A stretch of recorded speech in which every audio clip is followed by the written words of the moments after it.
Mientras me quitaba el vestido en el baño, oí el clic de la cámara. La risa de mi propia hija resonó junto con las palabras: «Esa panza asquerosa va a valer una fortuna, papá». Fue cuando descubrí que mi marido... Bueno, eso se lo cuento en el transcurso de la historia. Buenos días, buenas tardes o buenas noches, mis queridos. Qué bueno poder encontrarlos aquí de nuevo. Soy Marta Oliveira da Conceição, 68 años bien vividos, nacida y criada en Plasencia, en la época en que la ciudad ni existía, en 1906, Cáceres, donde vivo hasta hoy. Tengo las manos marcadas por el tiempo, los cabellos ya todos blancos, pero el corazón, ese corazón aún late lleno de vida. Hoy es un día tan bonito aquí en mi balcón. Los árboles con flores amarillas en las calles, el cielo más azul que he visto. Tengo aquí conmigo una taza de té de hierba luisa que planté en mi propio jardín y mi cuaderno de recetas antiguas que guardo desde mis 20 y pocos años. Cada página tiene una historia. Cada mancha de grasa en la hoja me recuerda a una comida compartida. ¿Saben qué es lo que más me gusta hacer hoy en día? Enseñar cocina tradicional de Extremadura a los niños de la escuela municipal aquí cerca. Todos los jueves es el día de la abuela Marta en la cocina. Los chicos vienen a aprender a hacer migas, caldereta de cordero, patatas revolconas. Son recetas que se están perdiendo, mis queridos. Nuestra cultura del centro de España necesita ser preservada, ¿verdad? Empecé este proyecto hace 5 años, cuando la directora, Ivana, me vio haciendo rosquillas en la fiesta de la Virgen. Llegó y me dijo: «Doña Marta, usted tiene un don que no puede quedarse solo en su cocina. Nuestros alumnos necesitan conocer esos sabores, esa historia». Al principio, me sentí cohibida. Imaginen, yo, una señora mayor, enseñando en una escuela. Pero cuando vi los ojitos de los niños brillar al probar el pan hecho por sus propias manitas, entendí que esa era mi misión. Desde donde estoy sentada, veo mi jardín florido. Tengo orquídeas que cultivo con todo mi cariño, un árbol de cerezas que planté cuando me mudé a esta casa y hasta un pequeño huerto con fresas, frambuesas y guayabas. Es una bendición poder cosechar tu propia comida, sentir la tierra en las manos. La vida tiene esas cosas, ¿saben? Nos lastima, nos rompe, pero también nos da regalos todos los días, si sabemos verlos. Y ustedes, mis queridas y queridos que me están viendo ahora, cuéntenme aquí, en los comentarios, desde qué pueblito me están viendo y a qué hora del día encontraron este video. ¿Por la mañana con el café, después de comer, o ya por la noche cuando los niños ya están durmiendo? Siempre leo todos los comentarios y me hace tan feliz saber de dónde son y cuándo se toman un ratito del día para escuchar las historias de esta abuela. Cuéntenmelo, ¿de acuerdo? Vamos a crear una cadena de cariño. Hoy quiero compartir con ustedes una historia que guardé dentro de mí por muchos años. No es fácil hablar de esto, pero creo que contarlo puede ayudar a otras personas que están pasando por lo que yo pasé. Es sobre cómo a veces las heridas más profundas vienen justamente de las manos de quienes deberían protegernos y amarnos. Es sobre traición, dolor y principalmente sobre renacimiento. ¿Saben? No porque envejecemos las cicatrices desaparecen. Siguen aquí, pero aprendemos a vivir con ellas, a transformarlas en fuerza. Ya lo decía mi abuela Gertrudis: olla rajada todavía cocina frijoles. Basta saber usar el fuego. Y así fue como aprendí a lidiar con mi pasado, ajustando el fuego, encontrando una forma de seguir adelante, incluso con las grietas.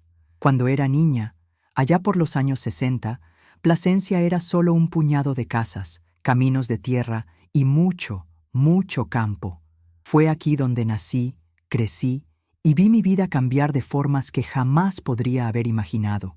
Para entender cómo llegué hasta aquí, necesito retroceder hasta cuando era solo una niña con trenzas, corriendo entre los árboles de encinas. Crecí en una casita sencilla de madera, con un balcón donde mi madre, Benedita, colgaba hamacas de colores en los días calurosos. Mi padre, Augusto, trabajaba como carpintero y construyó cada centímetro de esa casa con sus propias manos. Las paredes eran de un azul claro, el suelo de tierra batida que mi madre barría todos los días con una escoba de paja que ella misma hacía. Teníamos una estufa de leña que estaba fuera, bajo un techo de paja, donde las lentejas se cocinaban lentamente todo el día. Éramos 5 hermanos, yo la del medio. Mi hermano mayor, Juvenal, ya ayudaba a papá en la carpintería desde los 12 años. Después venía Clotilde, que tenía una forma especial de cuidar las plantas y sabía el nombre de cada hierba del campo. Después de mí venían los gemelos, Arlindo y Divino, 2 diablillos que siempre estaban tramando algo, pero que me defendían con uñas y dientes cuando algún niño se metía conmigo en la escuela. Nuestra rutina empezaba temprano con el canto del gallo que teníamos en el jardín. Mamá se levantaba primero. Encendía el fuego y enseguida el olor a café fresco invadía la casa. Papá salía a trabajar llevando su almuerzo de arroz con carne seca. Nosotros, los niños, ayudábamos con las tareas antes de ir a la escuelita, buscar agua en el pozo, alimentar a las gallinas, barrer el patio. La escuela estaba a casi 1 hora de caminata. Íbamos todos juntos, descalzos la mayoría de las veces, llevando cuadernos envueltos en papel de estraza para que no se mojaran si llovía. La maestra Eulalia daba clase a todos los grados juntos en una sola sala. Era rigurosa, pero tenía un corazón del tamaño de un pantano. Fue ella quien primero notó que se me daban bien los números y me animó a seguir estudiando. En mis ratos libres, nuestros juegos eran sencillos. Pescábamos peces pequeños en el arroyo con cañas de bambú y anzuelos que Juvenal hacía.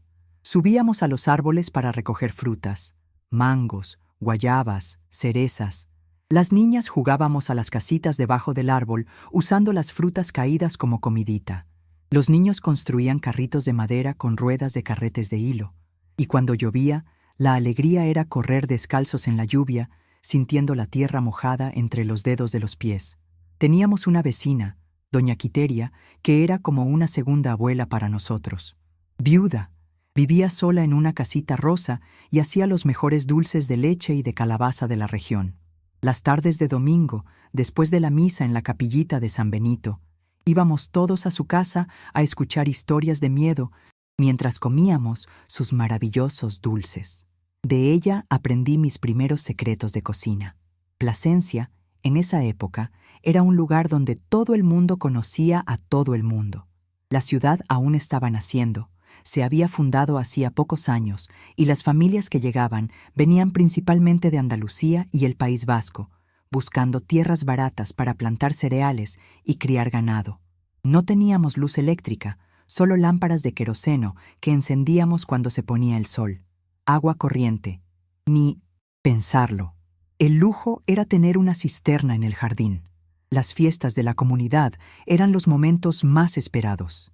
En la fiesta de San Juan, las muchachas se arreglaban con vestidos coloridos y los muchachos competían para ver quién saltaba a la hoguera más alta. En la del Espíritu Santo, las banderitas rojas adornaban la ciudad entera y la procesión iba de casa en casa tocando y cantando. Mamá siempre hacía una hornada especial de panes de arroz y galletas de queso para recibir a los procesionistas. Fue en una de esas fiestas, la del Espíritu Santo, que me di cuenta de algo extraño por primera vez. Yo debía tener unos 10 años. Estaba bailando con los otros niños cuando noté que había un hombre mirándome de una manera diferente. Era don Olimpio, el dueño de la única tienda del pueblo. Sentí un escalofrío desagradable y corrí a esconderme cerca de mi madre. Le conté lo que había pasado, pero ella solo me dijo: «No digas tonterías, niña. Los hombres miran. Vas a tener que acostumbrarte». Aquello se me quedó grabado en la cabeza. ¿Por qué tenía que acostumbrarme a algo que me hacía sentir mal? No lo entendí en ese momento, pero fue la primera vez que me di cuenta de que ser niña tenía sus complicaciones en este mundo. Conforme fui creciendo, noté que mi madre parecía cada vez más cansada. Papá, que siempre fue un hombre trabajador, empezó a llegar tarde, oliendo a licor. Las peleas se hicieron más frecuentes. Una noche me desperté con el ruido de algo rompiéndose y los gritos de mi madre. Me quedé debajo de las sábanas, temblando, sin saber qué hacer. A la mañana siguiente, vi que ella tenía un corte en el labio y un ojo morado. Cuando le pregunté qué había pasado, dijo que se había caído por las escaleras. No había escaleras en nuestra casa. Fue ahí que empecé a entender que las apariencias engañan. Por fuera, éramos una familia como cualquier otra de Plasencia. Por dentro, empezábamos a desmoronarnos como un termitero después de la lluvia. Juvenal, mi hermano mayor, fue el primero en irse. No soportó ver lo que estaba pasando y se fue a trabajar en las fincas de cereal más al norte. Clotilde se casó a los 16 años con un joven de un pueblo vecino, más por huir de casa que por amor. Nos quedamos los tres, los más pequeños, a merced de la inestabilidad cada vez mayor de mi padre. Mamá también fue cambiando. Antes tan habladora y llena de historias, ahora pasaba los días en silencio, cocinando y lavando ropa, como si fuera un fantasma de sí misma. A veces, cuando pensaba que nadie la estaba viendo, la pillaba llorando en voz baja mientras movía las lentejas en la estufa. En la escuela, la maestra Eulalia notó que algo no iba bien conmigo. Un día me llamó después de clase. «Marta», me dijo, sosteniendo mis manos, «una niña inteligente como tú necesita estudiar más. Hay una escuela mejor en Cáceres. Mi hermana trabaja allí y puede acogerte». Me sentí dividida entre la esperanza de una vida mejor y el miedo de dejar a mis hermanos atrás. Fue en esa misma época que mi padre perdió el empleo en el aserradero. Empezó a pasarse días enteros sentado en el balcón bebiendo y murmurando sobre lo injusta que había sido la vida con él. Cuando intentábamos hablar con él, nos mandaba a callar con palabras duras que nunca olvidaré. «Bocas inútiles que alimentar», decía, mirándonos a nosotros, los niños. Una noche, después de una borrachera peor que las otras, llegó a casa gritando que iba a acabar con todo. Tomó un machete y empezó a romper los pocos muebles que teníamos. Mamá nos mandó correr a casa de doña Quiteria. Pasamos la noche allí, escuchando a lo lejos el sonido de la destrucción de nuestra casa y de nuestra infancia. A la mañana siguiente, cuando volvimos, la mitad de nuestras pertenencias estaban destrozadas. Mamá tenía un corte en el brazo que intentaba esconder con un pañuelo. Fue entonces cuando decidí que necesitaba salir de allí, no solo por mí, sino para poder ayudar a mi familia de alguna manera. Con 12 años recién cumplidos, preparé mi atillo de ropa y con la bendición llorosa de mi madre partí hacia Cáceres para vivir con la hermana de la maestra Eulalia. La última mirada que eché atrás fue a mis hermanitos gemelos, de la mano, despidiéndose desde la puerta de nuestra casa rota. Me prometí a mí misma que un día volvería a buscarlos. La casa de doña Zenaida, la hermana de la maestra Eulalia, estaba en un barrio sencillo de Cáceres llamado Aldea Moret. Era una construcción pequeña, pero de cemento, con suelo de baldosa y un jardín donde criaba gallinas y cultivaba un huerto. Mujer soltera, maestra como su hermana, me recibió con una mezcla de cariño y firmeza. «Aquí vas a estudiar y a ayudar en casa. No hay holgazanería». Esas fueron sus primeras palabras para mí. Y así fue. A los 13 años me levantaba a las 5 de la mañana, ayudaba a preparar el café, barría el jardín y me iba a la escuela. Por las tardes cuidaba del huerto, lavaba ropa y hacía los deberes. Doña Zenaida era exigente, pero justa. Por primera vez tuve cuadernos nuevos, zapatos que no eran de segunda mano y 3 comidas garantizadas todos los días. En el instituto conocí un mundo diferente. La gran ciudad me asustaba y me fascinaba al mismo tiempo. Había luz eléctrica, coches, aceras de cemento. Las chicas de mi clase llevaban cintas de colores en el pelo y hablaban de cosas que yo apenas conocía: radio, cine, fiestas de cumpleaños con pastel decorado. Me sentía como un pajarillo de campo perdido en 1900. La ciudad. Poco a poco me fui adaptando. Empecé a destacar en las clases de matemáticas y lengua. Doña Zenaida notó mi esfuerzo y me regaló libros usados que compraba. Leí todo lo que caía en mis manos: novelas, poesías, libros de historia. Por las noches, antes de dormir, escribía cartas a mi madre y a mis hermanitos, contándoles sobre mi nueva vida. Raramente recibía respuesta, pero cuando venía, era un trocito de alegría que guardaba debajo de la almohada. A los 16 años, conseguí un empleo a tiempo parcial en una tienda. La mitad de mi sueldo se lo daba a doña Zenaida, que lo guardaba cuidadosamente para mis futuros estudios. La otra mitad se la enviaba a mi madre en Plasencia. Fue trabajando en la tienda que conocí a Durbalina, una señora que vendía dulces caseros. Ella me enseñó a hacer galletas, bizcochos y dulces que vendía en la puerta de la escuela los domingos para ganar un dinero extra. Cuando cumplí 18 años, recibí una noticia que me partió el corazón. Mi padre había fallecido, víctima de cirrosis. Volví a Plasencia por primera vez en 6 años para el entierro. La ciudad había crecido, pero nuestra antigua casa seguía igual, quizás más deteriorada. Mi madre parecía haber envejecido 20 años. Los gemelos, ahora adolescentes de 15, apenas me reconocieron. Después del entierro, me senté con mi madre en el balcón. Entre lágrimas, me contó que, a pesar de la violencia, extrañaría a su marido. Una se acostumbra hasta al dolor, hija mía, dijo ella, pasándose las manos callosas por el rostro marcado por el tiempo. Fue entonces cuando me di cuenta de que los gemelos necesitaban una oportunidad como la que yo tuve. Le prometí a mi madre que, en cuanto me estableciera mejor, traería a los chicos para que estudiaran en Cáceres. De vuelta en Cáceres, intensifiqué mis estudios. Con el apoyo de doña Zenaida, conseguí entrar en el curso de contabilidad en el colegio técnico. Fue allí donde conocí a Ricardo. Alto, de ojos verdes y sonrisa fácil, era hijo de un comerciante de la ciudad. Inteligente y ambicioso, hablaba de sus planes de abrir su propio negocio, de viajar por el mundo. Al lado de mis compañeros más sencillos, Ricardo parecía salido de otro universo. Para mi sorpresa, fue él quien se acercó primero. Empezó pidiendo ayuda con ejercicios de matemáticas financieras, una materia en la que yo era buena. Pronto pasábamos los recreos juntos, hablando sobre libros y sueños. Cuando me invitó a tomar un helado después de clase, sentí que las piernas me temblaban de nervios. Yo, la niña descalza de Plasencia, saliendo con el chico más codiciado de la clase. Ricardo era amable y atento. Escuchaba mis historias sobre la infancia en el campo con un interés que me hacía sentir especial. «Eres diferente a las otras chicas, Marta», me decía. «Tienes profundidad, tienes raíces». Poco a poco fui bajando la guardia, dejándome envolver por ese cariño que nunca había experimentado. Nuestro noviazgo avanzó rápido.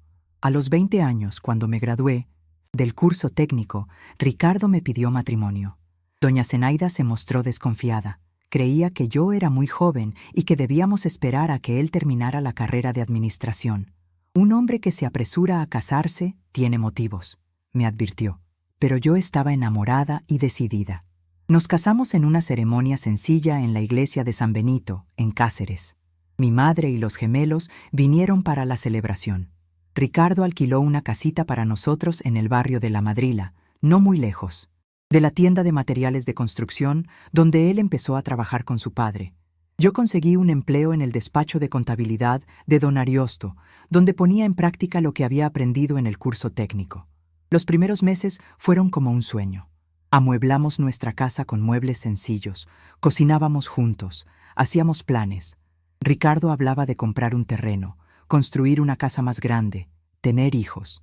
Yo seguía enviándole dinero a mi madre y ahorrando para traer a los gemelos, que ahora tenían 17 años.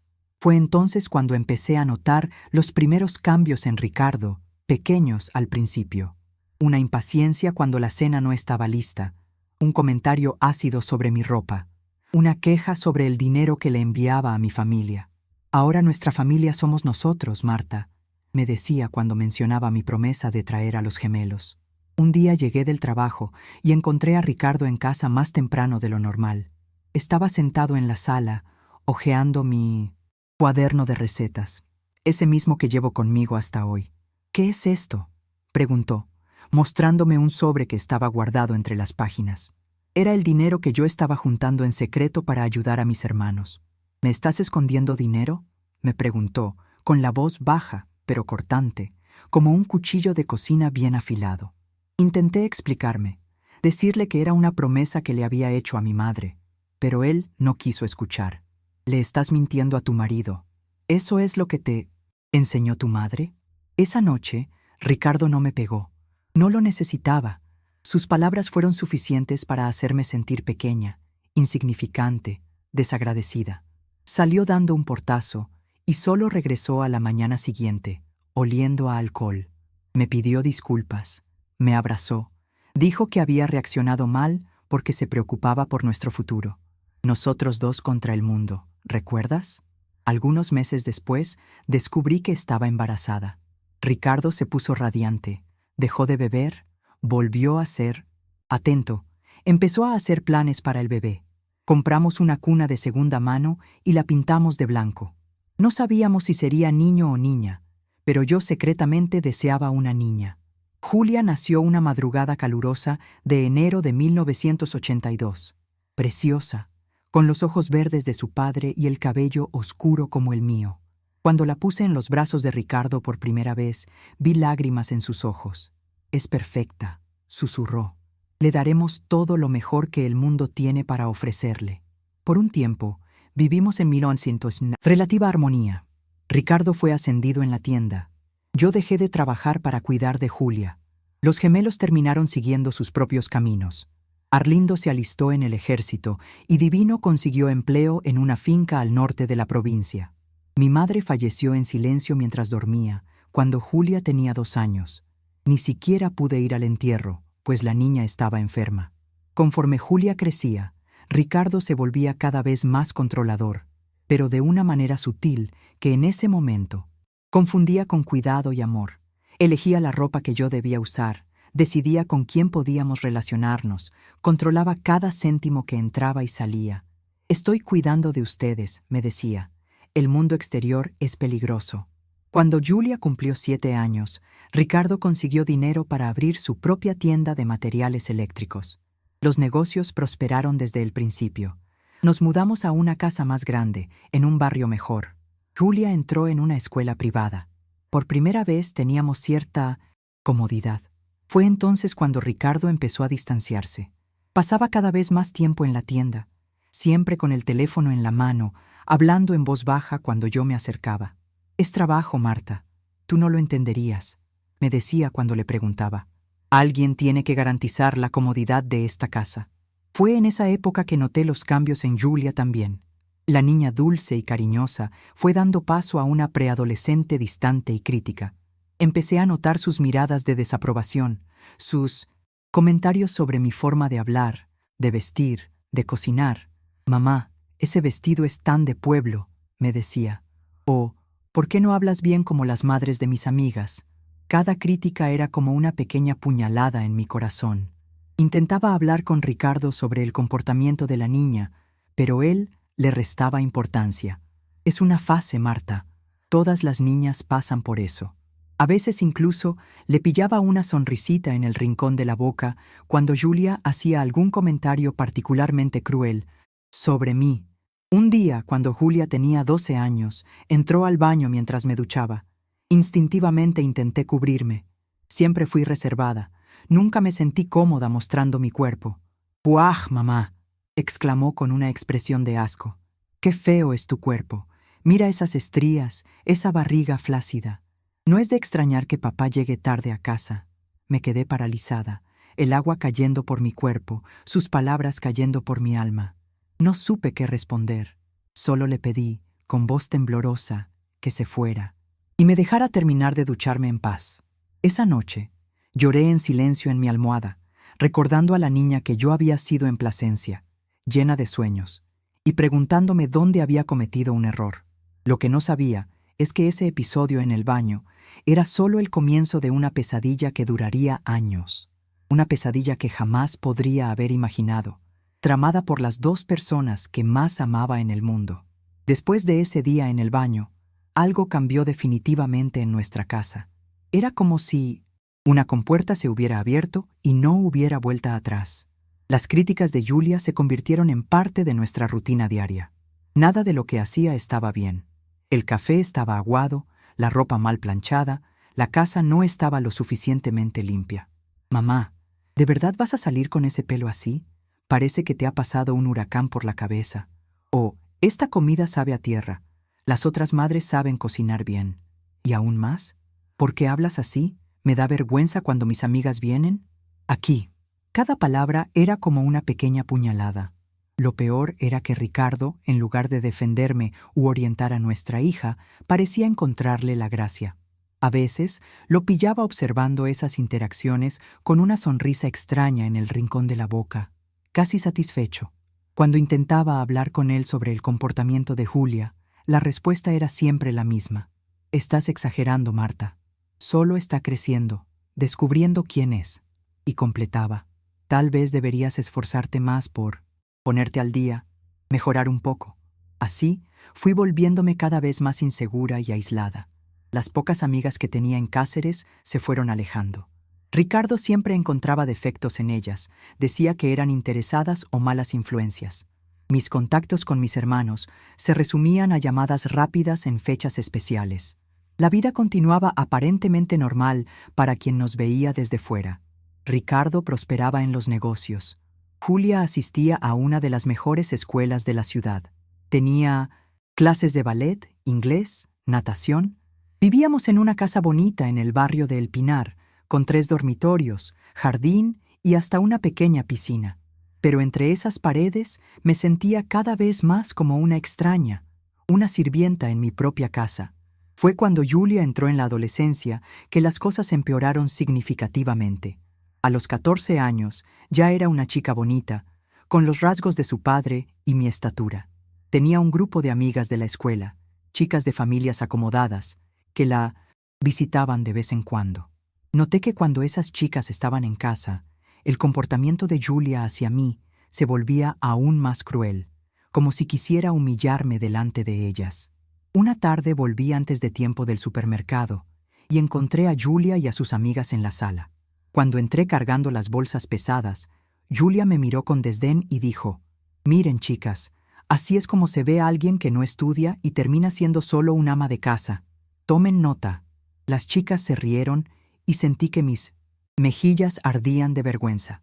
Bajé la cabeza y fui directamente a la cocina, con las lágrimas empañando mi visión mientras guardaba las compras. En otra ocasión, estaba planchando ropa mientras Julia hablaba con Ricardo en la sala. «Papá», dijo lo suficientemente alto como para que yo lo oyera, «¿por qué te casaste con mamá? Es tan sencilla. Podrías haber elegido a alguien mejor». El silencio que siguió a la pregunta dolió más que cualquier respuesta. Ricardo no me defendió, simplemente cambió de tema.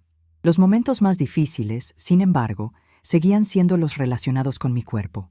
Julia parecía tener una fijación con señalar mis imperfecciones físicas, especialmente cuando yo estaba más vulnerable. Empezó a entrar en el baño mientras yo me cambiaba o me duchaba con una frecuencia perturbadora. «Mira esas celulitis, mamá. Da asco. Tu barriga parece una masa de pan mal amasada. Esas estrías son repulsivas. ¿Cómo lo aguanta papá?» Cuando pedía privacidad o intentaba cerrar la puerta, ella se quejaba con su padre, que invariablemente se ponía de su lado. «¿Qué secreto tienes que esconder, Marta? Es tu hija. Por el amor de Dios, deja de crear drama».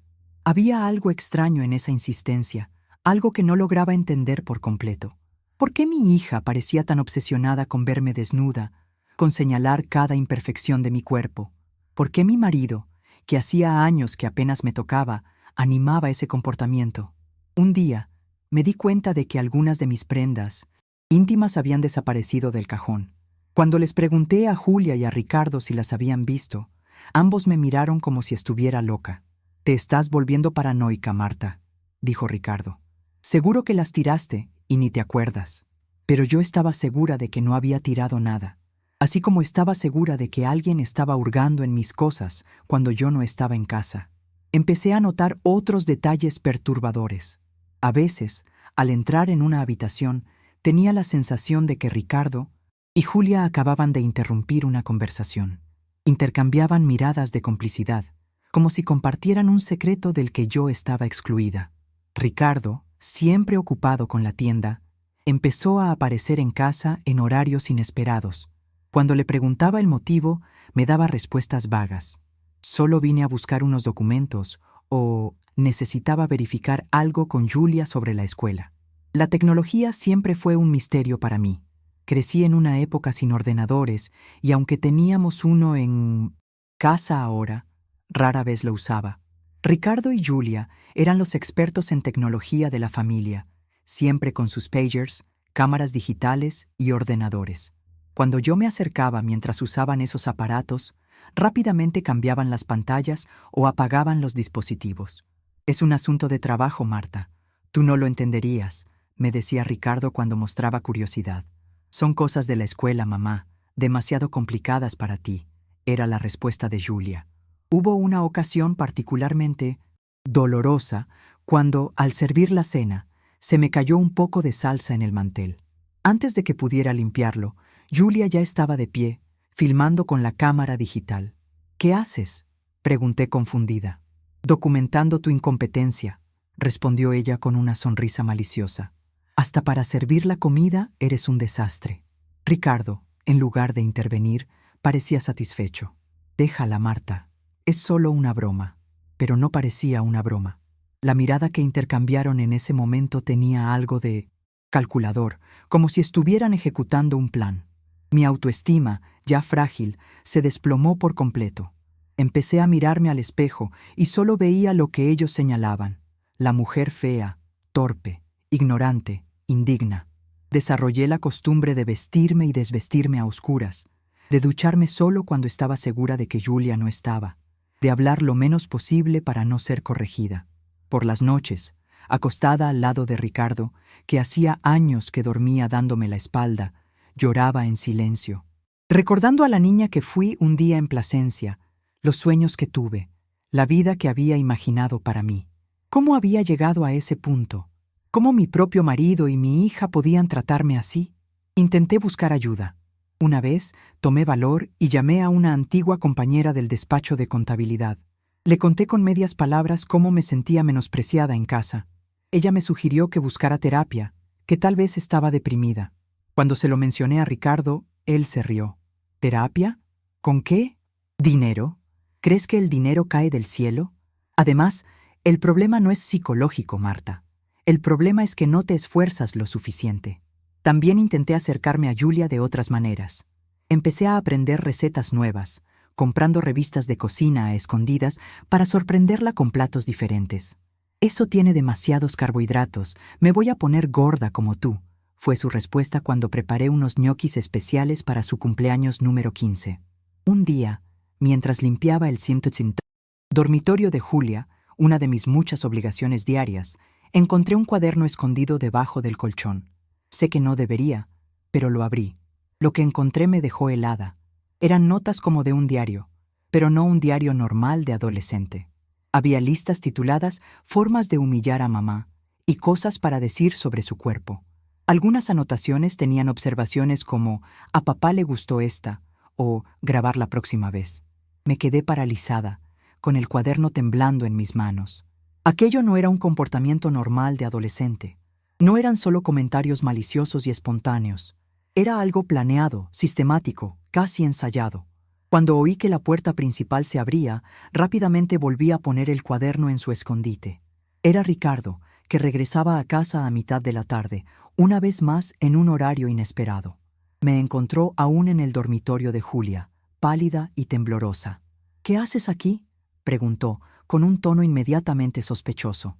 «Solo limpiando su dormitorio», respondí, intentando controlar mi voz. «No quiero que te molestes con sus cosas. Yo sé cómo cuidar de mi hija». «¿Has hurgado en sus cosas?». Su mirada era penetrante, casi amenazadora. «No, claro que no. Solo cambié la ropa de cama y le quité el polvo». La mentira salió con más facilidad de lo que esperaba. Tal vez porque, por primera vez en años, estaba luchando por mí misma. Julia pareció quedar satisfecha con la respuesta, o al menos fingió creérselo. «Me voy a duchar». «No me molestes», dijo, yendo a su dormitorio. Tan pronto como entró al baño y oí la ducha, volví rápidamente al despacho. La copia de los archivos había terminado. Apagué el ordenador correctamente, guardé la memoria USB en el sujetador y salí, asegurándome de dejar todo exactamente como estaba. Esa noche no pude dormir. Acostada en la cama que compartía con Ricardo, mirando al techo, sentí que algo se rompía definitivamente dentro de mí. No era solo mi corazón, era toda una vida construida sobre mentiras, todo un futuro que había imaginado para mi familia. La mañana siguiente amaneció con una claridad que no sentía desde hacía años. Mientras preparaba el desayuno para Julia, como hacía todos los días, mi mente trabajaba en un plan. No podía confrontarlos directamente. Sería peligroso, y ellos seguramente destruirían las pruebas. Tenía que ser cautelosa, metódica, como ellos lo fueron al destruirme lentamente a lo largo de los años. «Mamá, este zumo está agrio», se quejó Julia, empujando el vaso lejos. «De verdad que no sabes hacer nada bien». La miré, a mi hija, mi sangre, y sentí una mezcla de dolor, decepción y, sorprendentemente, pena. ¿En qué nos habíamos convertido?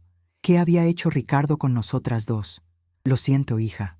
Haré otro», respondí mansamente, manteniendo la misma postura sumisa de siempre. Pero por dentro, algo había cambiado fundamentalmente. La mujer rota e insegura estaba empezando a despertar, a reconstruirse. Mientras Julia terminaba el café y se iba a la escuela, sin siquiera despedirse, yo ya sabía lo que tenía que hacer. No me quedaría ni un día más en esa casa de horrores. Ya no sería el blanco de ese esquema enfermizo. No permitiría que siguieran lucrando con mi humillación. Con la memoria USB segura junto a mi pecho, hice una pequeña maleta, cogiendo solo lo esencial: algunas prendas, documentos personales, el cuaderno de recetas que me acompañaba desde mi juventud y una foto antigua de mi madre. Dejé todo listo, escondido debajo de la cama. Ricardo regresaría al final del día. Él nunca sospecharía que su esposa sumisa, su víctima perfecta, tendría el valor de contraatacar. Ese sería su mayor error: subestimarme, creer que habían destruido por completo mi espíritu. Miré una última vez la casa, que había sido mi prisión durante tantos años. En pocas horas comenzaría una nueva vida, una vida de dignidad, de justicia. La niña de Plasencia, que había enfrentado tantas dificultades, resurgía de las cenizas y, esta vez, no se callaría. Cuando el reloj marcó las 10 de la mañana, cogí mi pequeña maleta escondida y salí de casa. No dejé nota, no cerré la puerta. Quería que pareciera que solo había salido a hacer la compra, como cualquier día normal. La memoria USB estaba segura en mi bolso, junto con mis documentos. El corazón me latía tan fuerte que podía sentirlo en la garganta, pero mis pasos eran firmes, decididos. Mi primer instinto fue buscar a doña Zenaida, la mujer que me había acogido cuando llegué a Cáceres, décadas atrás. Pero ella había fallecido hacía algunos años, y yo no tenía muchos amigos. Ricardo se había asegurado de eso a lo largo de los años, aislándome sistemáticamente. Tenía que ser cuidadosa. Si iba a casa de alguien conocido, sería el primer lugar donde Ricardo me buscaría cuando se diera cuenta de mi ausencia. Tomé un autobús al centro de la ciudad. Sentada cerca de la ventana, observando Cáceres pasar ante mis ojos, sentí una mezcla de miedo y determinación. ¿A dónde iría? ¿Qué haría? Por primera vez en décadas, estaba completamente sola, sin un techo garantizado, pero también por primera vez en mucho tiempo, estaba libre. En la estación de autobuses, compré un billete para una ciudad vecina. No quería ir muy lejos todavía. Necesitaba resolver la situación con Ricardo y Julia antes de cualquier plan a largo plazo. En la ciudad vecina, busqué una pequeña pensión llamada El Descanso del Viajero, administrada por una pareja de ancianos, don Ario y doña Dulcelina. Pagué 2 días por adelantado con parte del dinero que había ahorrado en secreto a lo largo de los años, escondiendo algunas monedas aquí y allá del cambio de las compras. El cuarto era sencillo: una cama individual, un pequeño armario, un baño limpio y básico. Para mí parecía un palacio. Me senté en la cama, mirando por la ventana que daba a una calle tranquila. Y, por primera vez en mucho tiempo, lloré libremente, sin miedo a ser ridiculizada o filmada. Lloré por la joven que fui un día, por la madre que intenté ser, por la vida que había soñado. Cuando las lágrimas se secaron, me lavé la cara con agua fría y me miré en el espejo. Vi los ojos hinchados, las arrugas a su alrededor, el cabello empezando a mostrar canas, pero también vi algo que no había visto en mucho tiempo: dignidad, valentía. Abrí mi bolso y saqué la memoria USB. Me senté en el pequeño escritorio del cuarto y la conecté a mi teléfono usando un adaptador que había comprado años atrás y casi nunca usado. Tenía que verificar lo que había conseguido copiar, organizar las pruebas. Lo que volví a ver me llenó de náuseas y horror. Decenas de videos míos en situaciones íntimas o siendo humillada. Correos electrónicos negociando precios, transferencias bancarias. Había suficiente material allí para incriminar a Ricardo durante años. Mientras organizaba los archivos, noté algo que no había percibido en la prisa de copiarlo todo. Algunas de las transferencias venían de cuentas en el extranjero. Lo que Ricardo estaba haciendo no era solo una violación a mi privacidad y dignidad. Era un esquema sofisticado, probablemente ilegal en varios niveles. Eso explicaba el crecimiento milagroso de sus negocios en los últimos años, el dinero para la casa nueva, para la costosa escuela de Julia, para los lujos que él insistía en que conseguía con mucho trabajo. Esa noche no pude dormir bien, acosada por pesadillas donde Ricardo y Julia me perseguían, riéndose de mis intentos de huir. Me desperté antes del amanecer, sudada y temblando. Pero la luz del día trajo claridad. Sabía lo que tenía que hacer. Después de un desayuno sencillo servido por doña Dulcelina, que me miró con ojos amables, preguntándome si estaba bien, salí de la pensión con un propósito. Tomé un autobús de vuelta a Cáceres y me bajé en el centro, cerca del juzgado. Yo nunca había entrado allí, pero sabía que era donde estaban los órganos de justicia. Preguntando a algunas personas, fui dirigida a la comisaría especializada de Defensa de la Mujer, que estaba a unas pocas manzanas de allí. El edificio era más acogedor de lo que imaginaba, con carteles sobre los derechos de las mujeres en las paredes. En la recepción, una joven policía me atendió. Me tragué el nudo en la garganta y le dije: «Necesito presentar una denuncia sobre mi marido y mi hija». La policía, que luego descubrí que se llamaba Tainá, me llevó a una sala privada donde pude contar mi historia. Fue difícil encontrar las palabras correctas, explicar lo que había pasado sin entrar en detalles explícitos. La vergüenza todavía me consumía, incluso sabiendo que yo era la víctima, no la culpable.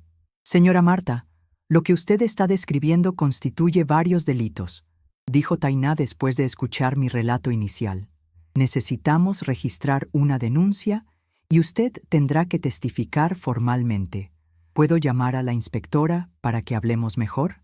Asentí, con las manos temblando mientras sostenía mi bolso contra el pecho, como si fuera un escudo. Minutos después, la inspectora Irene Flores entró en la sala. Era una mujer de mediana edad, con ojos firmes pero amables, que emanaba una autoridad tranquila. «Doña Marta, la policía Tainá me ha relatado brevemente su situación. Quiero que sepa que está en un lugar seguro ahora, y vamos a hacer todo lo necesario para protegerla y responsabilizar a los culpables. ¿Dice usted que tiene pruebas?». Le mostré la memoria USB, explicando cómo había conseguido copiar los archivos. La inspectora llamó a un técnico informático que transfirió todo el contenido a los ordenadores de la comisaría. Mientras tanto, di mi declaración formal, describiendo años de abuso psicológico, el descubrimiento de los videos, el esquema de venta. Basándonos en lo que estamos viendo aquí, su marido puede ser acusado de varios delitos: violación de la privacidad, producción y distribución de contenido íntimo sin consentimiento, violencia psicológica y posiblemente incluso tráfico internacional, dependiendo de quiénes sean esos compradores extranjeros, explicó la inspectora. En cuanto a su hija, es menor de edad, ¿verdad? Sí, tiene 16 años, respondí, sintiendo un dolor en el pecho al pensar en Julia siendo llevada por la policía. En ese caso, ella responderá como menor infractora. Será enviada al juzgado de menores. Pero antes que nada, necesitamos garantizar su seguridad. ¿Don Ricardo sabe que usted se fue de casa? Le expliqué que había salido como si fuera a hacer la compra y que él regresaría de viaje esa tarde. Probablemente solo se daría cuenta de mi ausencia por la noche. Perfecto. Entonces tenemos tiempo para actuar. Voy a solicitar medidas de protección de inmediato y vamos a organizar una operación para arrestarlo en flagrante delito, si es posible. El equipo de delitos cibernéticos ya está analizando el material y necesitaremos una orden para incautar los equipos en su casa. Las horas siguientes fueron un torbellino. Firmé papeles, respondí más preguntas, tomé café amargo en vasos de plástico. La inspectora me ofreció ir a una casa de acogida, pero preferí volver a la pensión en la ciudad vecina. Quería mantener un poco de independencia, de control sobre mi propia vida. En ese caso, no regrese a casa bajo ninguna circunstancia, al menos hasta que arrestemos a su marido, me advirtió la inspectora. Y mantenga su teléfono siempre cerca. Programaré un número de emergencia para marcación rápida, en caso de que intente contactarla o encontrarla. Volví a 1900, la pensión, sintiéndome extrañamente ligera, como si un peso enorme me hubiera sido quitado de los hombros. Había un largo camino por delante, pero había dado el primer paso. Por primera vez en décadas, estaba enfrentando el abuso en lugar de aceptarlo en silencio. A la mañana siguiente, recibí una llamada de la inspectora Irene. Su voz transmitía una satisfacción contenida. Doña Marta, quería informarle que conseguimos la orden y realizamos la operación anoche. Su marido fue arrestado en 1900. Flagrante delito, mientras accedía e intentaba borrar los archivos que usted nos mostró. Incautamos todos los ordenadores, teléfonos y medios de almacenamiento de la casa. En cuanto a su hija, fue arrestada y enviada a la unidad socioeducativa, donde permanecerá hasta la audiencia. Me desplomé en la cama, temblando. Era real. Había sucedido. Ricardo estaba en la cárcel. Julia estaba bajo custodia. Las lágrimas volvieron a caer, pero no eran solo de dolor. Había alivio en ellas y también luto por la familia que creía tener y que en realidad nunca existió. ¿Y ahora?, pregunté con la voz ahogada. Ahora comienza el proceso judicial. Será necesario que usted asista a algunas audiencias. Pero no se preocupe. Le proporcionaremos asistencia psicológica y jurídica gratuita. En cuanto a regresar a su casa, no quiero volver a esa casa. La interrumpí, sorprendiéndome con mi propia firmeza. Hay demasiados recuerdos malos. Comprendo, pero legalmente la casa es un bien de la pareja y usted tiene derecho a su parte. Le sugiero que busque a la Defensoría Pública para orientación sobre el reparto de bienes y el divorcio.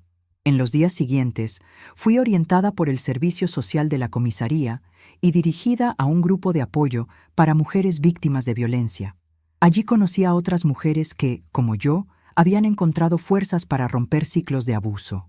Entre ellas estaba Ivanilda, una trabajadora social jubilada que se convertiría en una amiga preciosa en los meses siguientes. Fue Ivanilda quien me ayudó a encontrar un lugar para quedarme después de que dejé la pensión. Un pequeño cuarto alquilado en su casa, en la ciudad vecina. Fue ella también quien me animó a buscar terapia y a retomar mis habilidades de contabilidad para buscar un empleo. El proceso judicial fue largo y doloroso.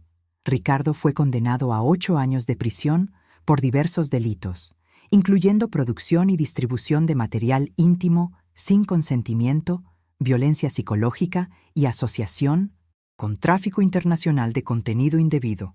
En cuanto a Julia, la parte más dolorosa de todo, estuvo bajo tutela del Estado durante 6 meses, recibiendo asistencia psicológica intensiva.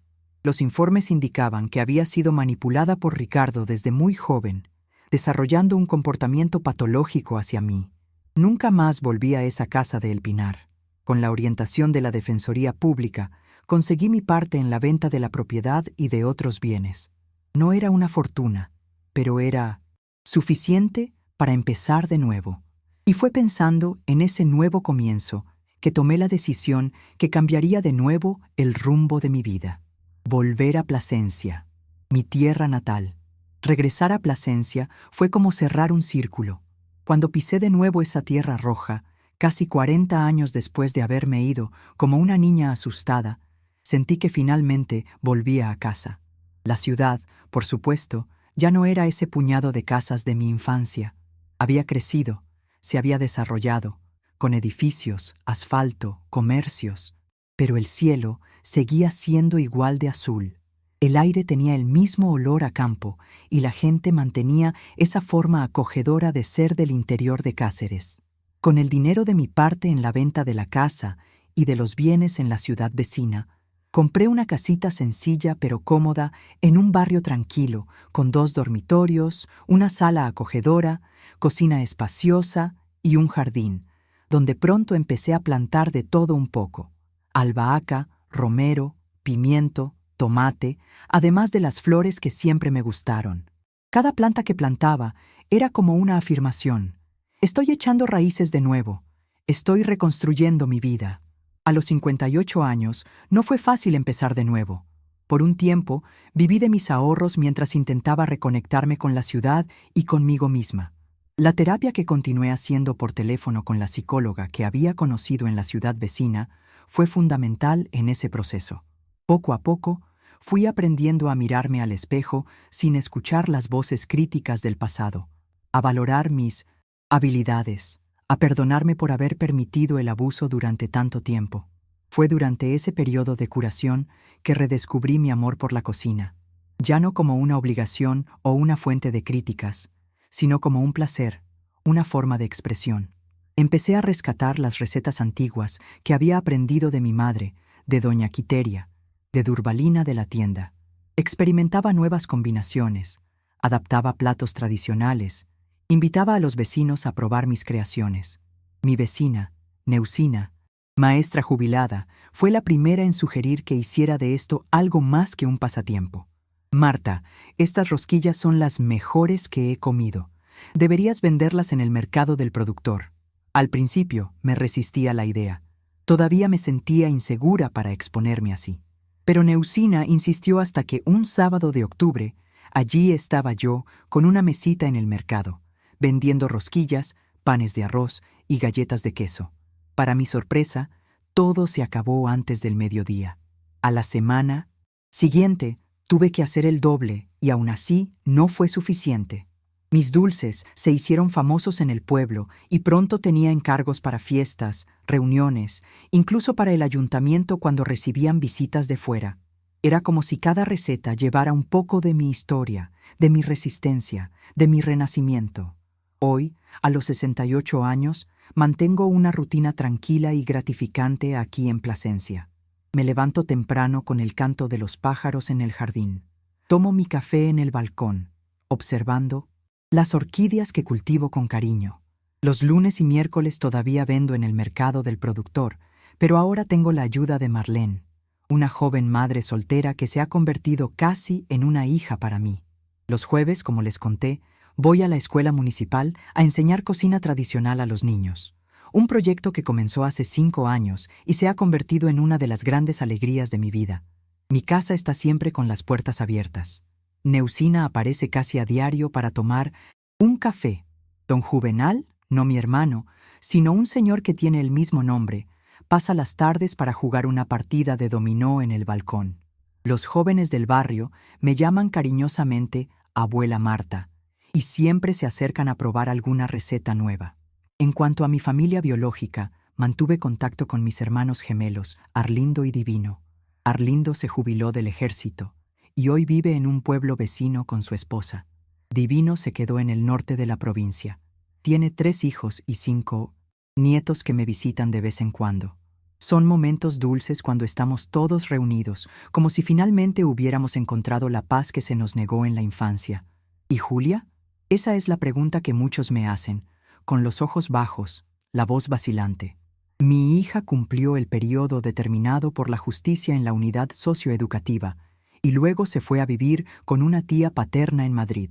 En los primeros años no tuvimos contacto. Los psicólogos recomendaron un distanciamiento para que pudiera tratarse adecuadamente. Cuando cumplió 18 años, recibí una carta de ella. Una carta larga y dolorosa pidiendo perdón, explicando cómo había sido manipulada por su padre desde muy pequeña, cómo él había distorsionado su percepción de mí, de las relaciones, del amor. Le respondí con cariño, pero también con honestidad. Le dije que la perdonaba, que entendía cómo ella también había sido víctima, pero que necesitábamos tiempo, espacio, sanación. Hoy tenemos una relación distante, pero cordial. Ella vive en Toledo, es profesora universitaria, está casada y no tiene hijos. Hablamos unas cuantas veces al año por teléfono. Tal vez un día la herida sane por completo, tal vez no. Aprendí que algunas reconciliaciones ocurren lentamente a lo largo de décadas y otras se quedan incompletas. Y está bien. Lo importante es que encontré paz. En mi casita en Plasencia, rodeada de mi jardín florido, por las personas que me aman de verdad, por los niños que me llaman abuela, incluso sin tener lazos de sangre, siento que finalmente estoy viviendo la vida que siempre merecí. No es una vida de lujos o grandes acontecimientos, pero está llena de pequeñas alegrías auténticas, de dignidad, de propósito. A veces, cuando estoy enseñando a una niña a amasar pan, o cuando veo una puesta de sol especialmente bonita tiñendo el cielo de Plasencia, pienso en el largo viaje que me trajo hasta aquí, en los dolores, en las luchas, pero también en las manos que se tendieron para ayudarme en los momentos más difíciles. Y siento gratitud por la fuerza que descubrí en mí misma, por la oportunidad de empezar de nuevo, por la oportunidad de transformar mi historia de dolor en un mensaje de esperanza para otros. Mis queridos, llego al final de esta conversación con el corazón ligero por haber compartido un trozo tan íntimo de mi viaje. ¿Saben? Cuando miro hacia atrás, veo que mi historia no es solo sobre dolor, es sobre redescubrimiento, sobre encontrar fuerzas en lugares que ni siquiera sabía que existían dentro de mí. A ustedes, mujeres que llevan cicatrices invisibles en el corazón, quiero decirles, sus traumas no definen quiénes son. Son solo capítulos de una historia mucho más grande, una historia que todavía están escribiendo con sus propias manos. Durante mucho tiempo, creí que necesitaba un salvador, alguien que viniera de fuera para rescatar mi dignidad. Pero descubrí que dentro de nosotras existe una fuerza silenciosa, tal vez dormida, que solo espera el momento adecuado para despertar. La reconstrucción no sucede de la noche a la mañana. Es como una lluvia fina en el campo. Parece insignificante, pero va nutriendo la tierra poco a poco, hasta que un día te das cuenta de que han brotado flores donde antes solo había tierra agrietada. Cada pequeño acto de valentía, ya sea mirarse al espejo y sonreírse, ya sea decir que no cuando antes dirías que sí por miedo, es una gota de esa lluvia renovadora. Aprendí que mis manos arrugadas son capaces no solo de hacer un pastel perfecto, sino también de reconstruir una vida entera. La edad me dio una sabiduría que muchos confunden con debilidad, pero es justamente lo contrario. Hay una potencia silenciosa en nosotras, mujeres maduras, que atravesamos tormentas y aún así mantenemos la capacidad de cultivar jardines. Descubrí que mi voz, incluso cuando tiembla, tiene poder cuando decido usarla. Y no hablo de gritos o discursos, sino de esa voz interior que dice, te mereces paz, te mereces respeto, te mereces alegría. Escuchar esa voz, creer en ella, fue el primer paso en mi camino de sanación. El tiempo no borra todas las marcas, pero nos enseña a transformarlas en algo significativo. Mis arrugas son mapas de los caminos difíciles que recorrí y hoy las llevo con orgullo.